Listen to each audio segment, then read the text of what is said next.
The woman arrived the way trouble usually does in the high country, quietly, and at the worst possible time.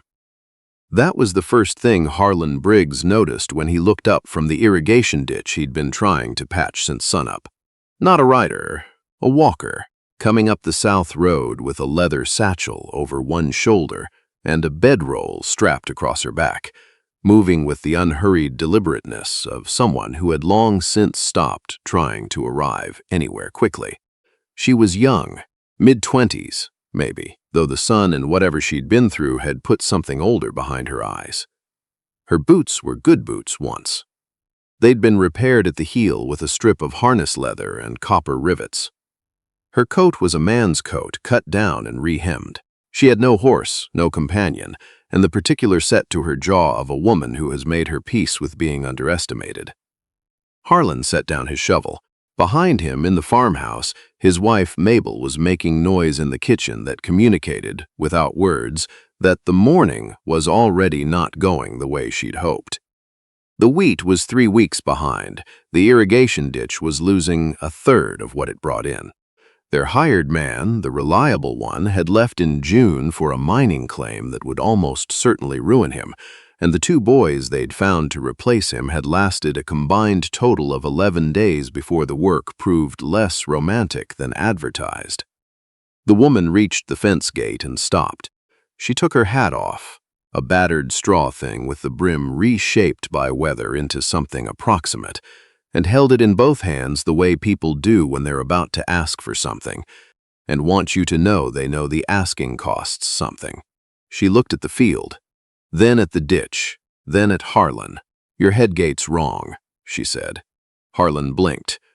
"I beg your pardon. Your headgate. The angle's off by about 15 degrees. You're not losing water from the lining. You're losing it because the flow's hitting the near bank and rolling back on itself. You need to redirect the inlet about 2 feet south and repack the berm on the east side." She looked at the ditch again, then back at him. "I can fix it in a day if you have the materials, probably less." Harlan Briggs was 58 years old. He had farmed this land in the Uncompahgre Valley in western Colorado for 22 years. He had, over the course of those years, been sold patent medicines, cursed it by mules, swindled by a grain broker in Delta, and told by exactly no one that they could fix his irrigation problem before noon. "Who are you?" he said. "Neva Sloan," she said. "I've been working farms and irrigation systems along the Gunnison watershed for the past 4 years. Before that, my family ran wheat out of the San Luis Valley. I know water, and I know grain, and I know what a field looks like when it's been under-irrigated going into August." She looked at his wheat. The stalks were shorter than they should have been, the color a shade too pale at the tips. "You're going to lose a third of this harvest if that ditch isn't fixed by the end of the week." Harlan looked at her for a long moment. Then he looked at the ditch. Then, despite himself, he looked at where the water was indeed hitting the near bank and rolling back on itself, which he had been watching it do for 2 weeks, without quite understanding why. "What do you want for it?" he said. "A meal and a place to sleep," she said, "and work if you have it through harvest." From inside the house came the sound of Mabel putting something down on the counter with more force than strictly necessary. A moment later, she appeared at the kitchen window. She looked at Neva. She looked at Harlan.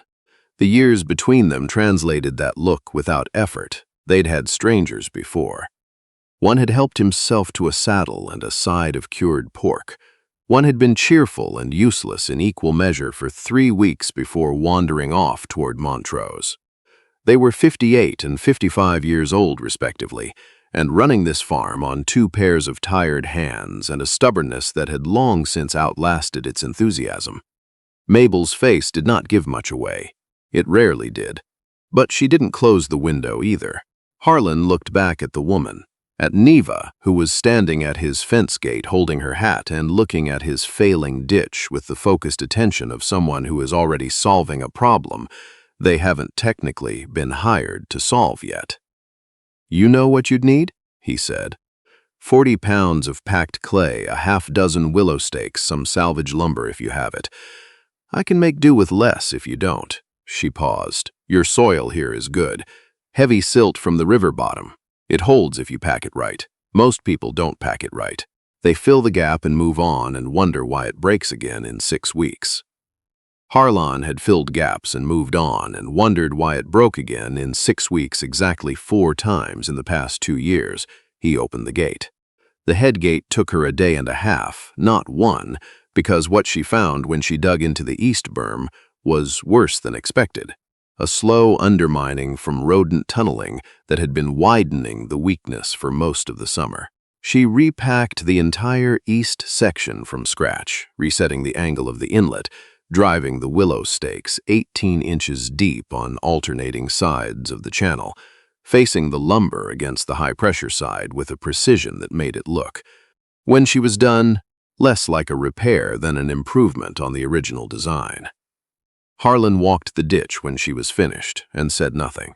What he was thinking was that his son-in-law, who was an engineer of some kind in Denver and had come to visit in July and looked at the same ditch and said it probably just needed more water pressure, had missed something a woman with a bedroll and borrowed tools had found in 45 minutes. He didn't say that. He said, "Supper at 7. Mabel doesn't wait." "I'll be there," Neva said. She was. She'd washed at the pump and combed her hair and sat down at the table with the quiet composure of someone who knows how to enter a space without demanding anything from it. She answered Mabel's questions directly and without elaboration. Where she was from, the San Luis Valley, a place called Saguache, her parents' farm. Where she'd been, the Gunnison watershed mostly, a stretch of farms between Gunnison and Delta, irrigation work and harvest labor, and one winter managing a seed store for a man who'd broken his leg in November and couldn't manage it himself. Where she was going. She was quiet for a moment. "I'm not sure," she said. "I've been moving for a while." Mabel looked at Harlan. Harlan looked at his plate. The room knew what wasn't being said. It usually does. Over the days that followed, Neva Sloan proved useful in the way that certain people are useful, not because they make noise about their competence, but because they simply see what needs doing and do it. She walked the wheat fields in the morning before Harlan was up, noting which sections were recovering now that the water was running right, and which would need supplemental attention through September.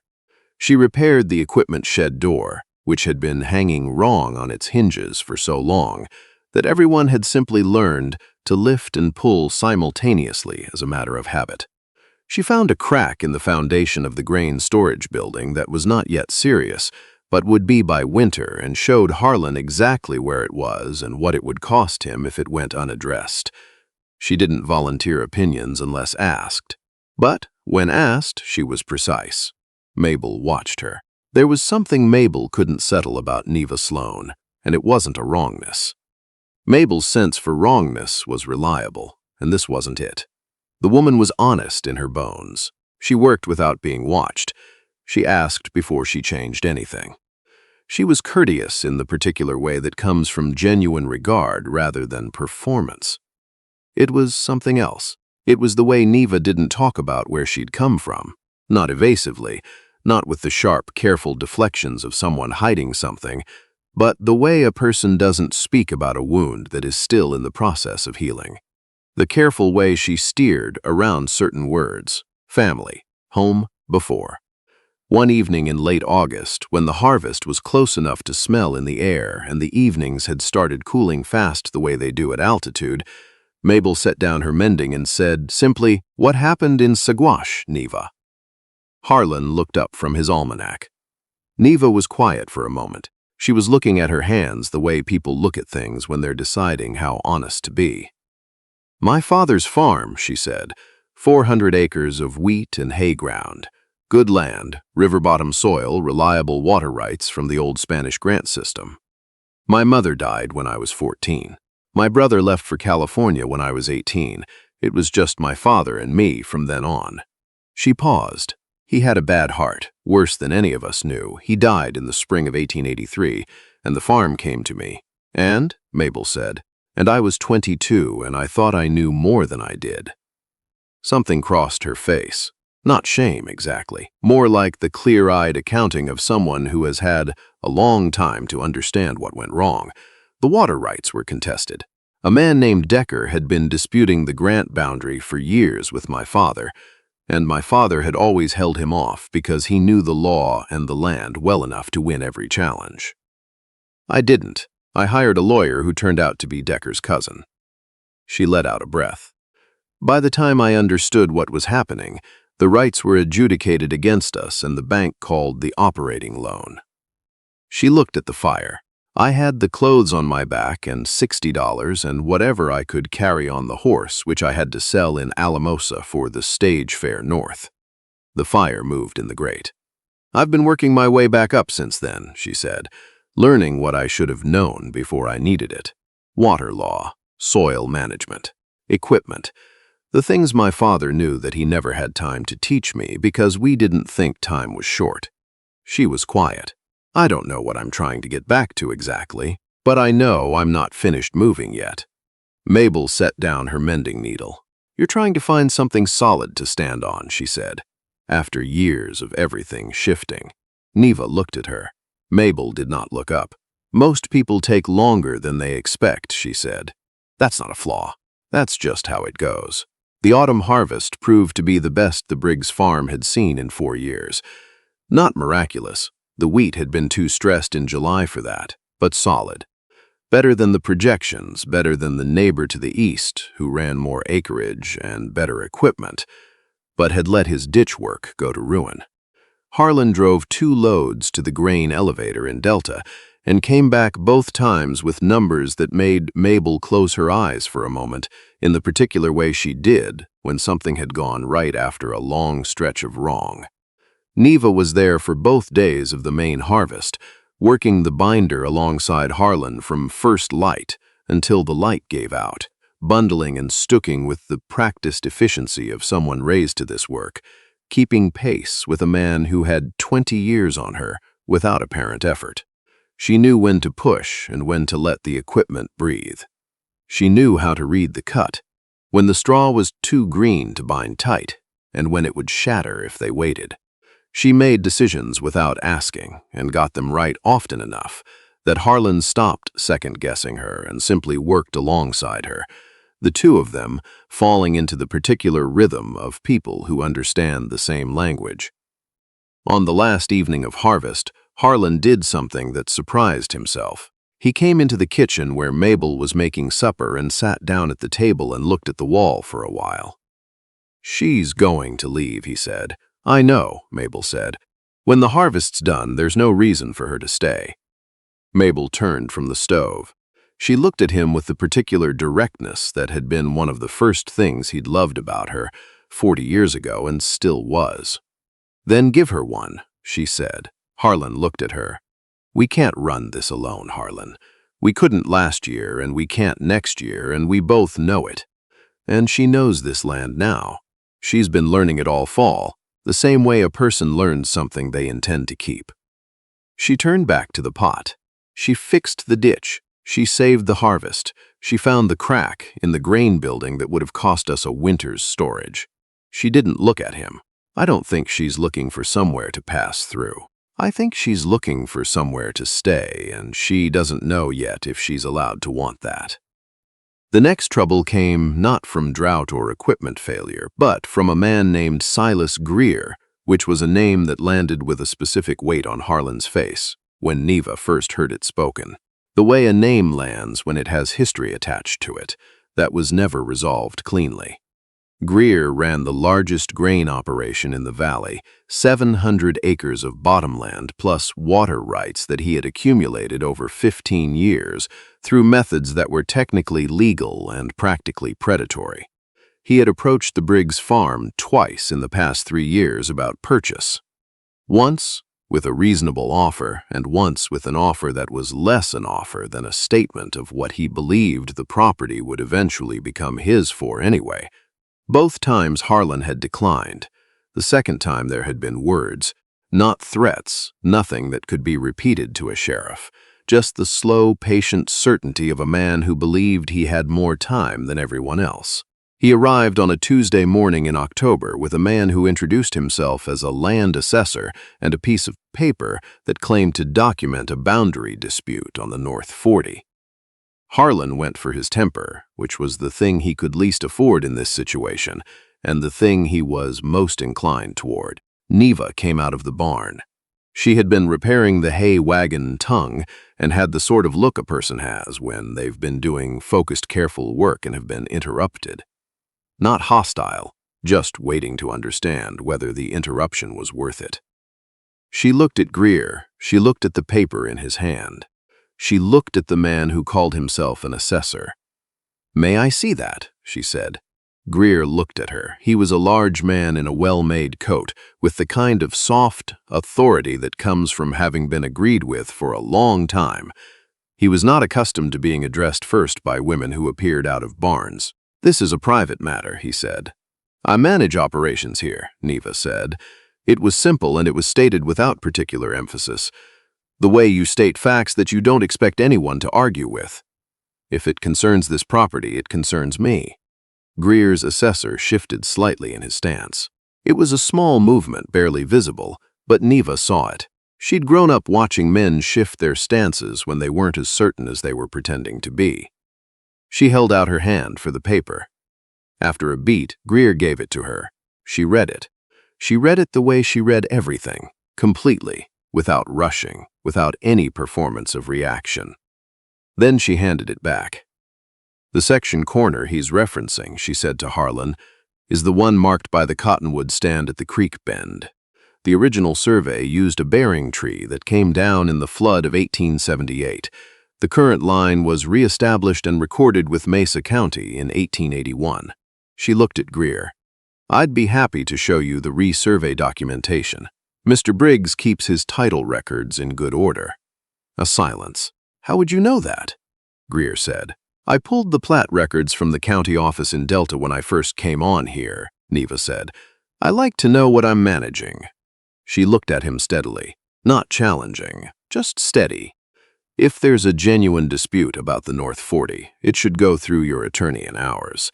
Our attorney is in Delta. I can give you his name." She paused. "But if this is the kind of visit where you come out to look at a piece of land and see whether the people on it look tired enough to make a deal, I'd ask you to save everyone the time. We had a good harvest. The ditch is right. The title is clear." She let that settle. "Come back with something that requires a legal response and we'll respond to it legally." Greer's assessor looked at Greer. Greer looked at Neva with an expression that was working to remain impassive and not entirely succeeding. He was a man who had spent 15 years being the most prepared person in any conversation about land in this valley. He did not enjoy not being that. "You're sure about the resurvey," he said. "Book 4, page 211, Mesa County Plat Records," Neva said. "Recorded March 14th, 1881. Another silence. The wind came down off the Grand Mesa and moved through the dry cottonwood leaves along the creek. Greer folded the paper. He put it inside his coat. He looked at Harlan, who was standing slightly behind Neva, with the expression of a man who had arrived at a situation prepared to be angry and had been relieved of the necessity. "We'll be in touch," Greer said. "Through the attorneys," Neva said pleasantly. Greer and his assessor rode back down the road. Neva watched them go until they turned at the creek and disappeared behind the cottonwoods. Then she turned around. Harlan was looking at her the way she hadn't been looked at in a long time. Not with gratitude, exactly. Something more specific than that. The way you look at someone when you realize they have given you back something you didn't know you'd been losing. "Where did you pull the plat records?" he said. "October, when I first arrived. Before the harvest." She went back toward the barn. "I like to know what I'm managing," she said again, same as I told him. That evening, Harlan Briggs did something he had done exactly once before in 22 years on this farm. He opened the good whiskey. Not the cooking whiskey that lived on the shelf above the stove, the other one, the bottle Mabel's brother had sent from Kentucky 6 years ago, that had moved to the back of the cupboard to wait for something that warranted it. He put it on the table. He got out 3 glasses without asking. Neva looked at the glasses. She looked at Harlan. "You knew the plat records," he said. "Yes, you went to the county office in October." "I did." "Why?" She was quiet for a moment. Because someone came after my father's land and I didn't know enough to stop them, she said. And I decided I would never again not know enough. She looked at the table. I went to the county office because if someone was going to come after yours, I wanted to already have the answer. The fire moved in the grate. Mabel sat with her hands around her glass and said nothing, which was what she said when everything important was already in the room. Harlan turned his glass in his hands. He was not by nature a man who moved quickly. He was a man who weighed things slowly and arrived at certainties late, which had served him well more often than it had cost him. He weighed things now in the silence, and what he arrived at was what Mabel had told him he would arrive at, because she knew him better than he knew himself, and had for 30 years. My daughter is in Denver, he said. She married a man who works for the railroad. They're not coming back here. He looked at his glass. My son is in Oregon, has been since '79, sends letters at Christmas. He paused. I have 400 acres of good river bottom soil and water rights that are older than the territory and the best wheat ground in the Uncompahgre Valley. And I am 58 years old, and I can feel 59 coming at me like a February frost. Neva waited. I have been thinking, Harlan said carefully, since about the second week you were here, about something. I didn't say it then because I didn't know you well enough. I know you better now. He looked at her. I want to offer you a partnership. Not wages, not what I'd pay a hired hand, a real partnership. 15% of the operation to start, with full operating authority on the irrigation and field work. In 3 years, if it's working, and I think it will be working, we renegotiate towards something closer to equal. He paused. And when Mabel and I can't run this anymore, you'd have right of first purchase at a fair price. Not a distress sale, a fair price. The room was very quiet. Neva looked at him, then at Mabel. Mabel was looking at her hands with the expression she wore when she had already known what was coming, and was now watching it arrive. Why? Neva said. Because you fixed my ditch the first day you were here without being asked to, Harlan said. Because you pulled the plat records in October. Because you knew Greer's assessor was bluffing before he opened his mouth, and you had the answer before he finished the question. He stopped. Started again. And because this land is good land, and good land deserves someone who'll stay for it, not pass through. He looked at her steadily. I think you might be that person. Neva Sloan looked at the table. Something moved across her face, something she didn't hide, didn't try to arrange into something more composed. The particular expression of a person who has been offered something they have wanted for a long time and are still getting used to the idea that wanting it was allowed. I lost my father's land, she said. I have spent 3 years making sure I would never be in that position again, learning everything I didn't know. Getting ready for the next time I had a piece of ground to defend. She looked up. I didn't know I was also getting ready for someone to offer me one. Well, Mabel said quietly, now you know. Neva looked at her. Say yes, Mabel said. I'm tired of making supper for someone who might leave.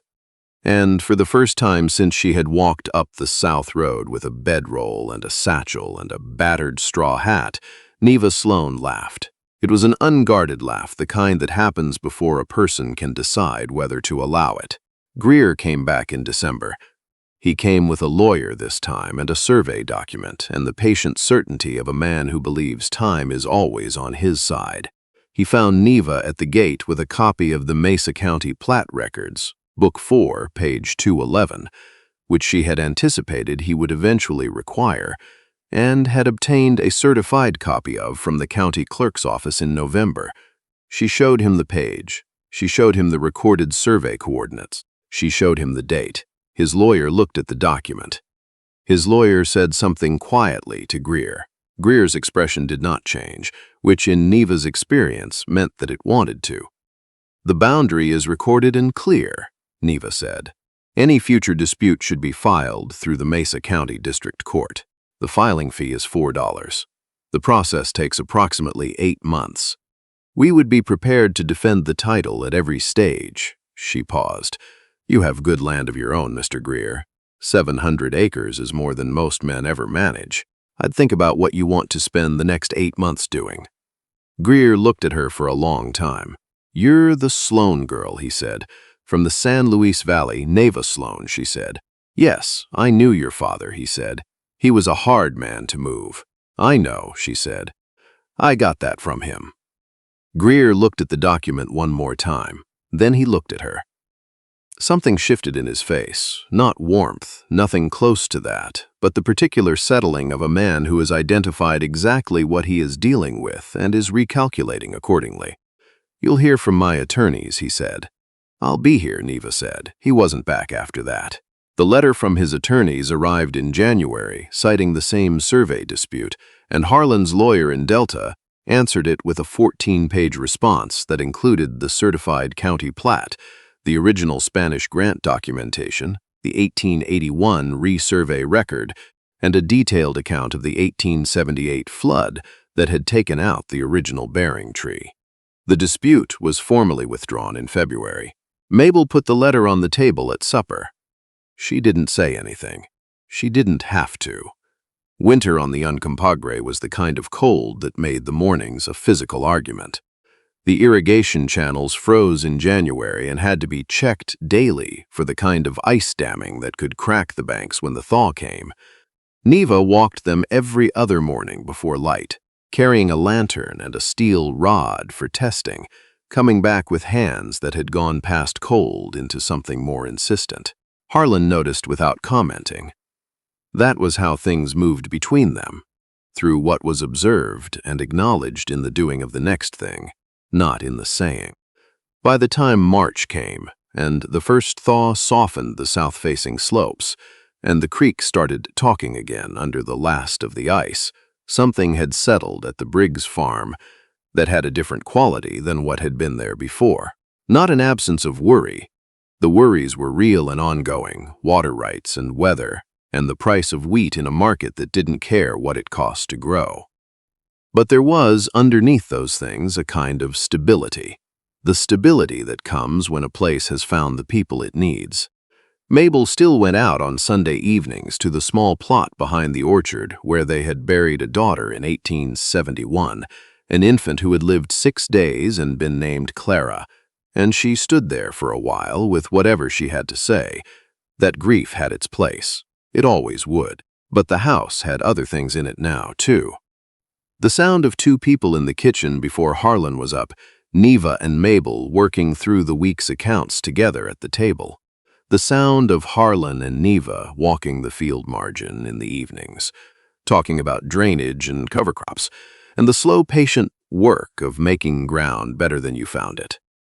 The sound of something that had been running on momentum alone finding its footing again.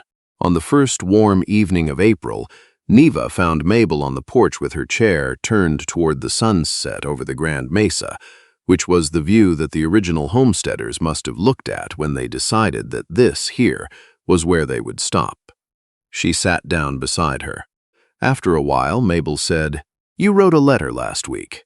It was not a question. She'd seen the envelope on the table. "To a man in Saguache," Neva said. "A neighbor of my father's. He's been keeping the property records in some hope that I'd come back and contest the adjudication." She was quiet. "I don't think there's much to contest at this point, but I wanted to know what was left of it." She looked at the mesa. "I don't know what I'll find out."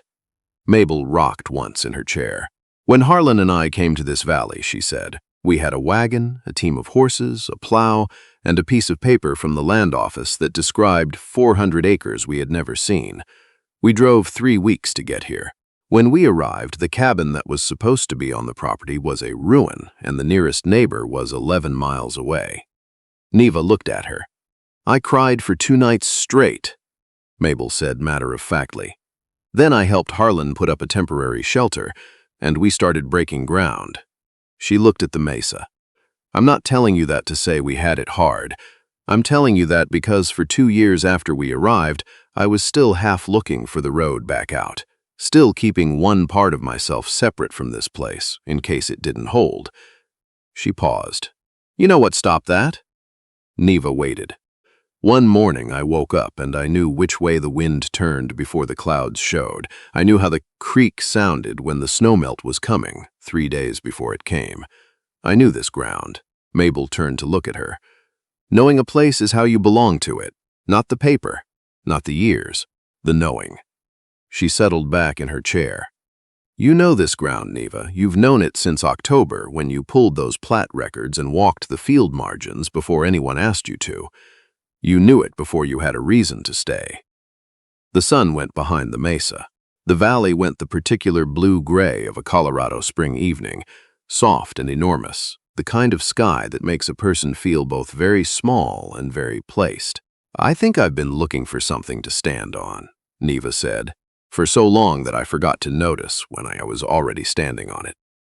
Mabel made a sound that might have been agreement or might have been the beginning of something she decided not to say. Either way, it was enough. Below them, the fields ran long and dark into the evening, the winter wheat beginning its first slow lift in the south section, the irrigation channels running clean and straight and true.